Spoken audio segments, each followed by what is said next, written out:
Welcome back to the Community Update. Today I'm breaking down the highlights from the latest Cherokee Tribal Council Community Services Committee held on May 11th. It was a busy meeting covering everything from elder nutrition to major infrastructure projects and important changes in housing assistance. I'm your host, Glenn Schoonover. The session opened with an invocation by Councilor Melvina Shotpouch and a quick roll call to establish a quorum. Once the previous minutes were approved, the committee jumped straight into departmental reports. First up was Human Services. The big news here is that elder nutrition sites in Stillwell and Nowata moved to a 5-day-a-week schedule starting May 4th. They are working to get all sites up to that 5-day mark soon. Also, since May is Foster Care Awareness Month, there is an urgent call for anyone interested in becoming a foster parent to reach out. For those wondering about summer cooling assistance, keep an eye on your mail. Summer LAHEAP applications are expected to head out around June. Next, Michael Lynn from the Department of Transportation and Infrastructure shared some major project updates.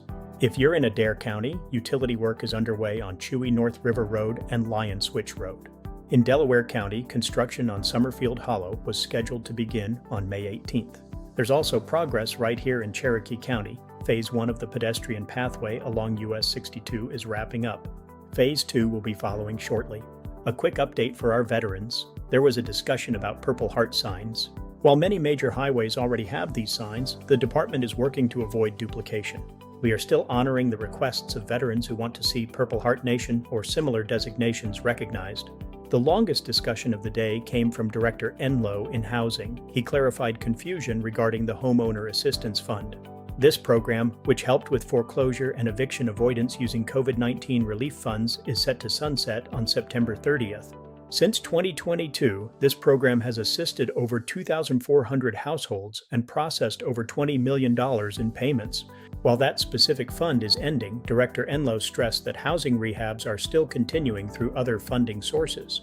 Speaking of rehabs, the director explained deed restriction agreements. Essentially, when federal money into a home rehab, there is a useful life requirement. This means if a homeowner sells the property shortly after a rehab, they may have to repay a prorated portion of that investment. The goal isn't to punish homeowners, but to reinvest those funds back into the next Cherokee household in need. On a final housing note, for those living in veteran housing, there are plans in the works to build 2 communal storm shelters, one on the east end and one on the west end, to provide safety during severe weather. I'm your host, Glenn Schoonover. Thanks for watching.